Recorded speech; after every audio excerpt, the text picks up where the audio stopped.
안녕하세요. 여러분의 단도박과 회복에 도움되고자 한국도박문제예방치원회에서 제작한 잃어버린 나를 찾는 희망 안내서 1권을 읽어드리는 영상을 만들었습니다. 이 영상이 여러분의 단도박과 회복에 도움이 되었으면 합니다. 3. 효과적인 대화법 배우기. 효과적인 대화법은 쉽게 말해서 잘 듣고 잘 말하기입니다. 특별히 언어장애가 없는 한 누구나 듣고 말을 할 수 있지만 실제로 말을 잘하고 잘 듣기는 쉽지 않습니다. 대화를 할 때 어려운 이야기도 그리 힘들지 않게 할 수 있는 사람이 있는가 하면 어떤 사람은 이야기를 하기만 하면 화가 나고 좋은 마음으로 시작한 이야기도 감정적으로 치달아 끝을 맺지 못하는 경우를 경험하기도 합니다.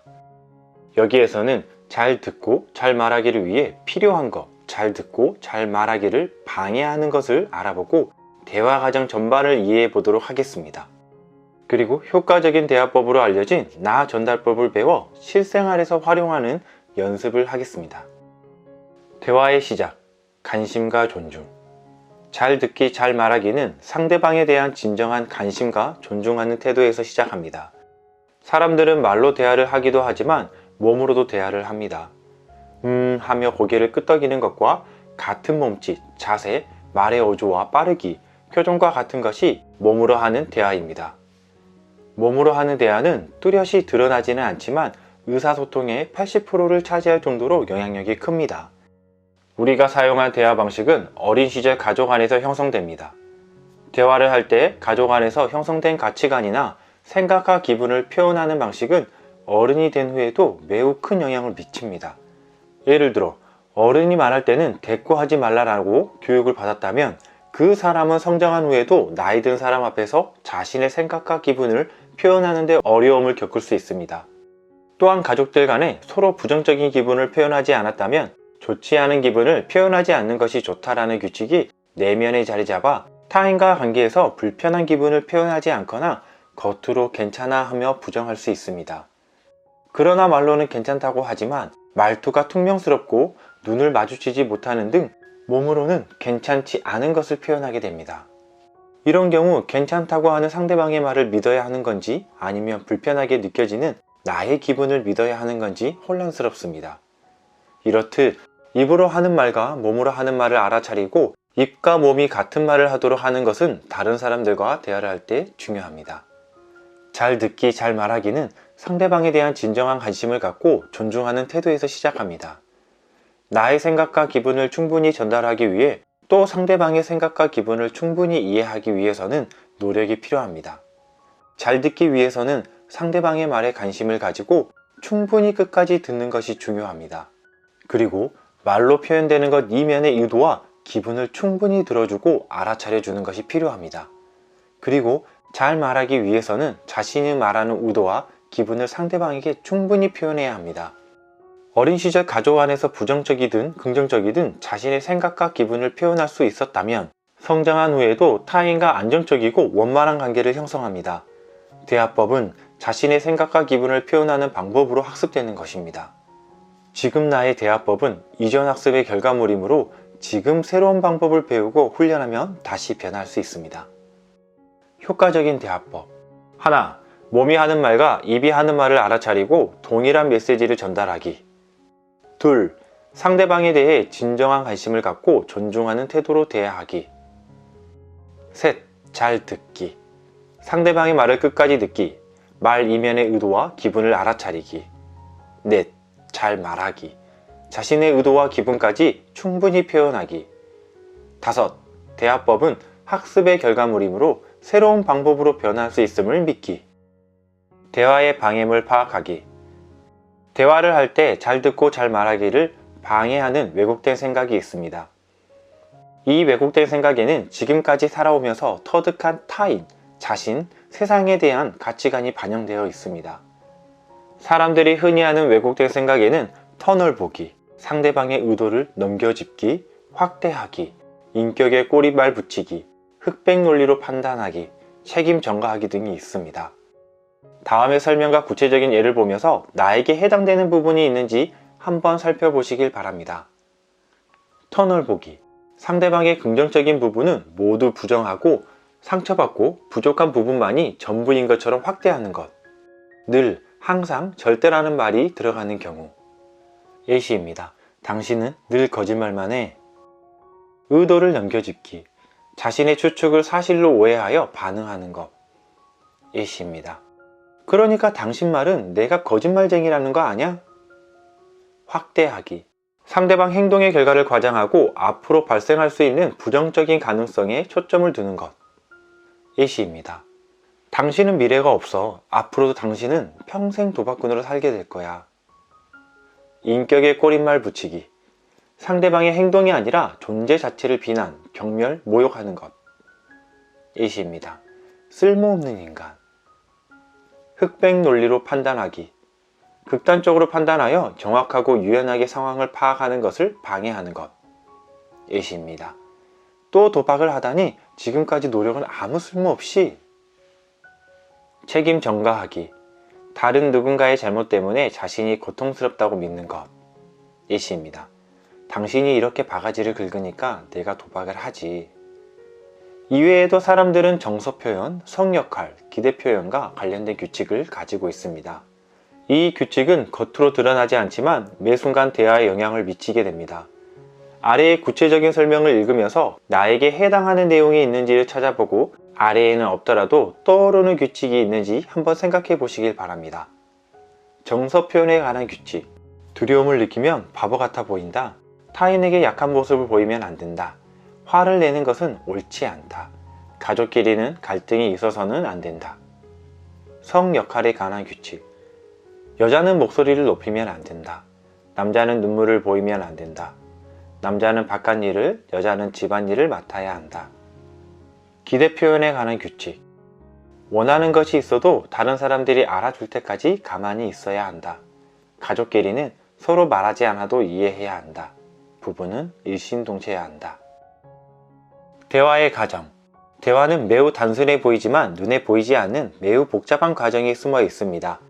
예를 들어 A와 B라는 사람의 대화를 살펴보겠습니다. A가 나 이제 도박을 끊고 싶어 라고 B에게 말을 합니다.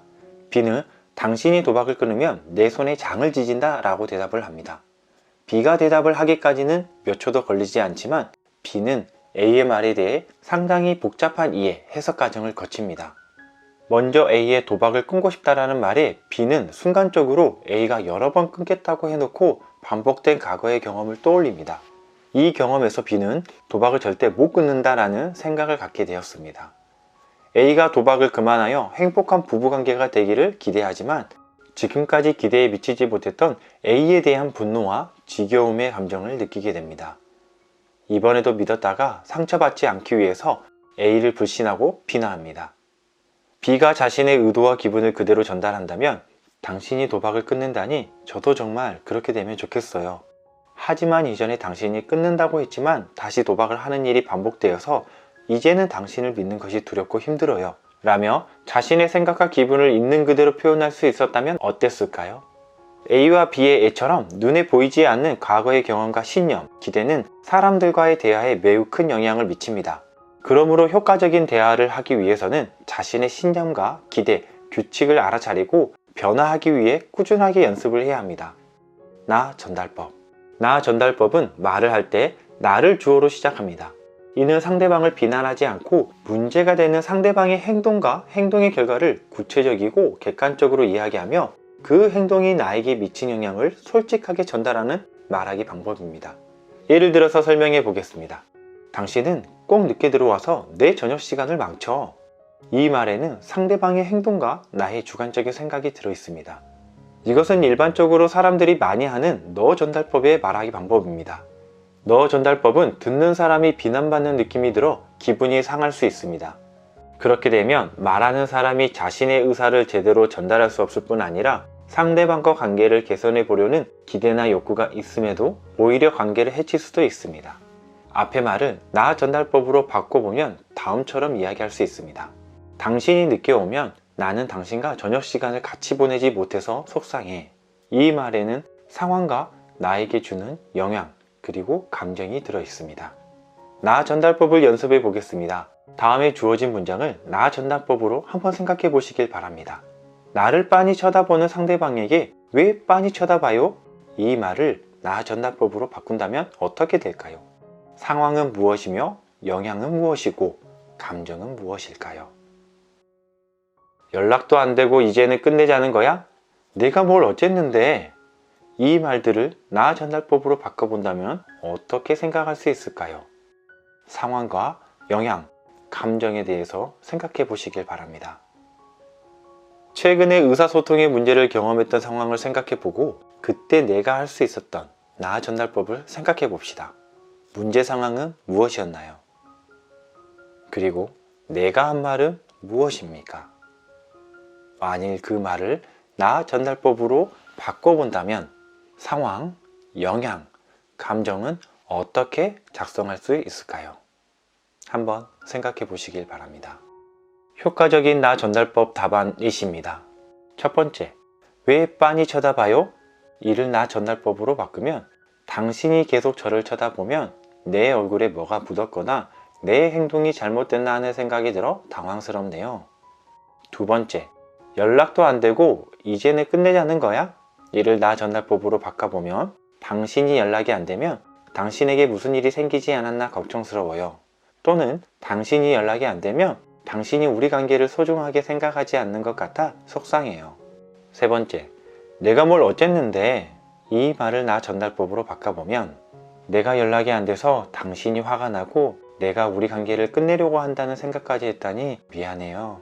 또는 하지만 당신이 이렇게 큰 소리로 화를 내고 관계를 끝내고 싶냐고 물으면 내가 연락이 안 된 상황을 침착하게 설명하기가 어렵고 설명을 해도 당신이 믿지 않을 것이라고 생각이 들어서 답답해요. 나 전달법을 사용할 때 유의점입니다. 하나, 부정적인 감정을 폭발적으로 표현하지 않습니다. 둘, 나는 뭐뭐라고 생각해 라고 하면서 너 전달법과 혼동하지 않습니다. 예시입니다. 너 전달법은 나는 당신이 번번이 약속을 지키지 않기 때문에 거짓말쟁이라고 생각해 라고 한다면 나 전달법은 당신이 번번이 약속을 지키지 않아서 당신을 기다리느라 시간을 소모하게 되고 혹시 무슨 일이 생기지 않았나 걱정스러워요. 셋, 순전히 노력 부족이야. 어린애같이 유치한 행동이야. 전혀 도움이 안 돼. 도대체 생각이 없어. 그것밖에 못해? 라는 말처럼 상대방을 평가하는 말과 태도를 하지 않습니다. 넷, 필요에 따라서만 사용하는 것이 아니라 일상에서 일관되게 사용합니다. 이렇게 네 가지를 위해서 나 전달법을 연습해 보시길 바랍니다. 여러분이 소통하는 데 있어서의 큰 도움을 받으실 수 있습니다. 남에게 보이기 위해서 내가 사는 것이 아닙니다. 내 인생이 남에게 보여주기 위해 있는 것도 아닙니다. 남이 나를 어떻게 생각할까를 먼저 생각하는 것보다 내가 나를 어떻게 생각하는가를 먼저 생각해야 합니다. 분명히 내 인생은 내가 살아가는 것인데 언제부터인지 모르게 우리는 남의 시선을 더 많이 생각하게 된 것 같습니다. 남들보다 조금이라도 더 나아야 할 것 같고 더 많이 가져야 할 것 같은 생각의 무언가에 늘 쫓기는 듯한 경험을 합니다. 진정으로 내가 원하는 것이 무엇인지, 내가 어떤 사람이 되고 싶은지 그 기준을 다른 데서 찾지 않고 내 안에서 찾을 수 있어야 끝없는 불안과 공허감에서 자유로워질 수 있을 것입니다. 여기까지 6장 관계 회복하기의 내용이었습니다. 감사합니다.